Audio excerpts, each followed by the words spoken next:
Satu hari yang lalu saya dapat pertanyaan dari Mas Hendra Lijaya. Mau tanya kalau server yang asli itu dari kosong bisa langsung di remote atau harus dikonfig dari servernya langsung, gitu ya. Rata-rata server kalau di VPS, di virtual private server gitu, Anda bisa nge-remote sih biasanya kalau di VPS ya. Cuman kalau kita yang install server di VPS atau di mana, jadi kalau kita nginstall dari sistem operasi baru itu nggak bisa di remote tuh server. Jadi hanya bisa dipegang pakai konsol. Makanya di data center biasanya disiapkan keyboard sama mouse sama monitor. Jadi dicolokin tuh keyboard mouse monitornya kalau perlu ke server yang lagi diinstal. Selesai instalasi, dibuka SSH-nya biar bisa nge-remote. Jadi server kosongan, server yang baru diinstal fresh dari sistem operasi informasi yang fresh, itu nggak bisa diapain, nggak bisa di-remote. Untuk belajar instalasi servernya sendiri udah banyak di Anda bisa lihat di channel saya ini ya.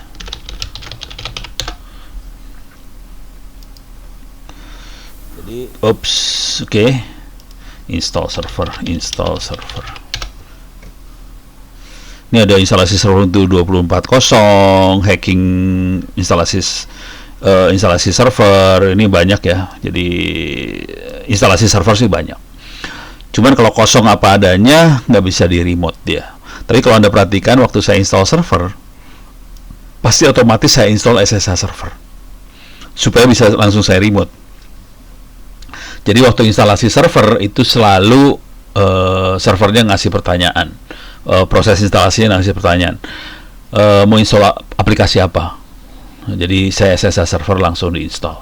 Oke. Tapi kalau telat nggak sempat keinstall, server akan tetap keinstall tapi nggak bisa di remote. Kita login aja lewat terminal, lewat konsol, lewat layar biasa, terus kita install. Installnya nggak susah sih, kayak gini misalnya, clear layar. Saya akan gedein ininya biar kelihatan. Jadi instalasinya nggak susah. Kalau kita udah masuk, keluarnya kayak gini kira-kira layarnya.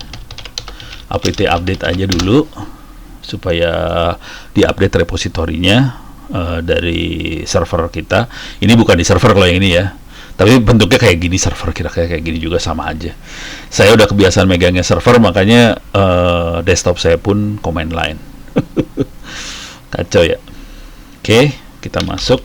Sekarang cara installnya cuma ini aja sih. Apt install open SSH server. Cuma gitu doang sih.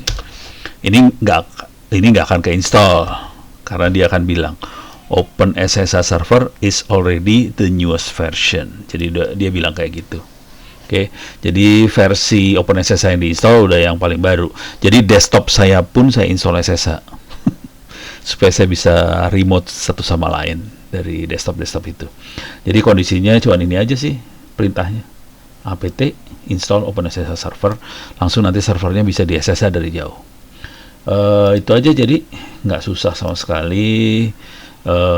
Untuk jawaban Mas Hendra Lijaya.